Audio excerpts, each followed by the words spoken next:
Tem uma vontade irresistível de saborear a melhor informação? Dos artigos de opinião até ao acesso antecipado aos Podcast Plus e muitas mais vantagens em ser assinante Observador. Desfrute de tudo como se fosse a última dentada. Não fique de água na boca e aproveite a nossa campanha limitada aos primeiros 500 assinantes. Assine agora em observador.pt por apenas 95 cêntimos por semana. É o preço de um pastel de nata.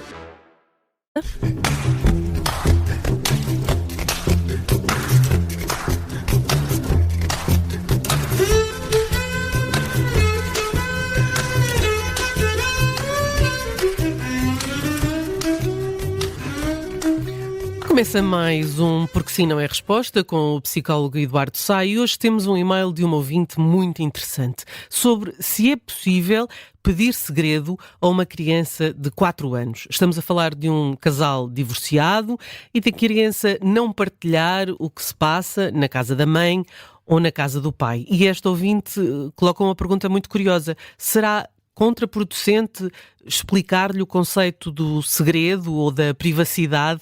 Não poderá ela achar que deve manter segredo dos pais sem conseguir fazer distinção? Olá, Eduardo, boa tarde. São boas perguntas e são todas para si. Olá, Judite, como está? São ótimas perguntas e são perguntas que, obviamente, serão muito comuns a muitas mães e a muitos pais. É pouco recomendável pedir segredo, digamos assim. É pouco recomendável porque uma criança de 4 anos é uma criança muito pequenina.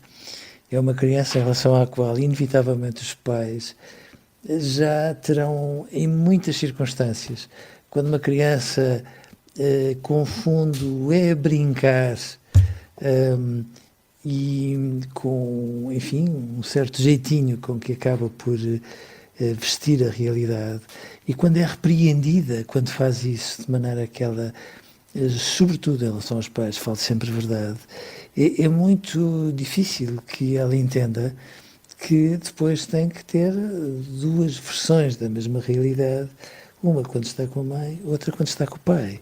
É como se, no fundo, nós estivéssemos a partir um bocadinho ao meio e a empurrá-la para uma espécie de lealdade que é uma realidade muito exorbitante quando se tem 4 anos.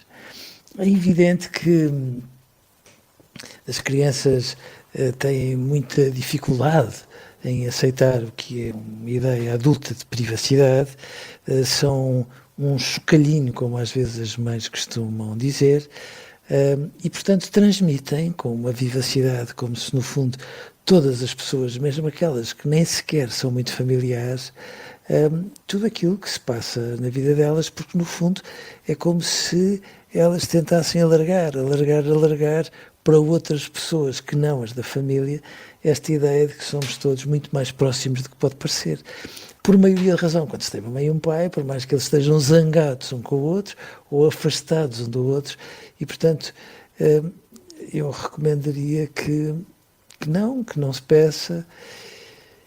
Bom, e já agora que os pais tentem manter um mínimo denominador comum de coisas para que não se fique sempre neste registro de que uma criança que é tão importante para a mãe como para o pai, certamente, acaba por estar a traí-los, a desvendar pedaços da sua realidade contra a sua vontade, porque aí depois fica toda uma atmosfera tão difícil, tão irrespirável e tão incompreensível quando se tem 4 anos que era ótimo que não se exigisse isso a um filho. Até porque esta mãe, a dada altura, diz: se outra pessoa pedir segredo à minha filha, ela também vai aceitar? Salvo circunstâncias limite, não, evidentemente. Agora, depende também daquilo que um estranho é capaz de fazer quando pede segredos, porque muitas vezes há estranhos que pedem segredos de uma forma não é persuasiva, às vezes é intimidatória, e portanto uma criança depois tem sobretudo medo daquilo que possam ser as represálias, no caso de falhar uma exigência como essa, que nem sequer é um pedido. Mas não, o que eu acho que é importante é que, de facto, os pais, sem que misturem as suas realidades, façam um esforço muito grande para que não existam realidades que tenham de ser aquelas que são aceites por um e por outro, e depois uma realidade paralela, mais ou menos oculta, porque senão uma criança, em vez de se sentir em casa quando está com a mãe e quando está com o pai, sente-se sempre como se tivesse um bocadinho dela que não faz parte daquela relação, e é tudo o que de pior pode acontecer. Até porque depois é muito difícil distinguir o que é segredo do que é que não é segredo para uma criança tão pequena. Claro, e depois, quer dizer, é natural que uma criança pequenina, e as crianças percebem isso, percebem que um segredo muitas vezes é um bocadinho de cumplicidade que se tem com a mãe ou com o pai, quando se compra uma prenda para alguém da família e agora não podemos contar, e uma criança vive isto com uma intensidade e um entusiasmo muito grandes, porque no fundo sente que um segredo é qualquer coisa que liga as pessoas, mas liga sem de alguma forma magoar terceiros. Outra coisa é um bocadinho esta, é como se um segredo pudesse ser estarmos a esconder uma coisa que a mãe ou o pai não precisam de saber, quando muitas vezes essa coisa que a mãe ou o pai não precisam de saber não é uma surpresa boa, seguramente, mas também não é uma coisa má, e portanto faz com que uma criança fique completamente baralhada, como quem pergunta, mas afinal, porque é que a verdade tem que comportar invariavelmente segredos? Quando no fundo sermos íntimos implica, de alguma forma, não termos que andar aos segredos, como tantas vezes, aliás, dizemos aos nossos filhos, e implica sermos tão transparentes quanto somos capazes. Esta questão de esperar que uma criança acabe por ser mediadora da vida dos pais é muito injusto para a criança, mesmo quando é mais velha. É sempre, sempre, sempre muito injusto, muito injusto. Mas também é verdade que os pais depois também têm que ter o bom senso para não escorregarem por aqui dentro. Às vezes escorregam das formas mais desajeitadas, Judite.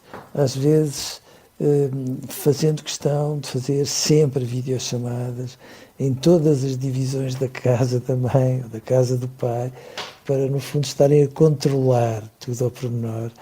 E, portanto, não se trata de sermos contra as videochamadas, mas contra este lado, às vezes, um bocadinho exagerado, que põe as crianças, de facto, ali no meio de um conflito, e, portanto, elas sentem-se ensanduichadas. E era tão bom que os pais percebessem que eu não, sinceramente, na maior parte das vezes, eu não sinto que eles façam isto por mal. Não fazem, claro.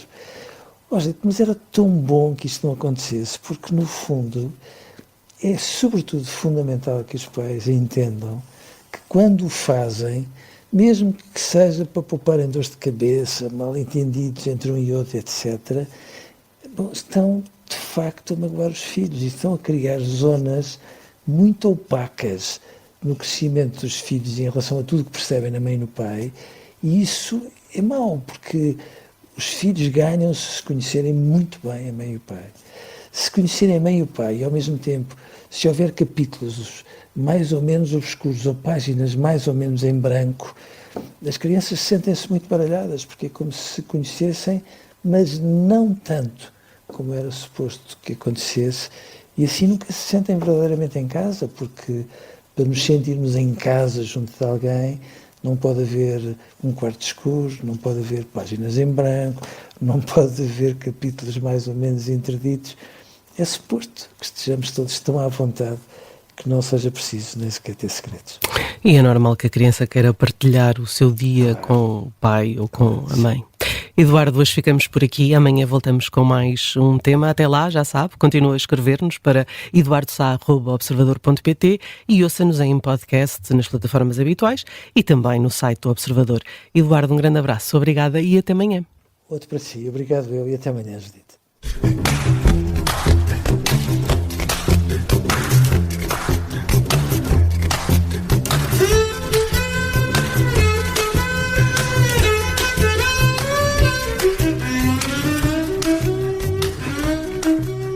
Se gostou gostar deste podcast, pode seguir, dar 5 estrelas e comentar o episódio na Apple Podcasts ou no Spotify.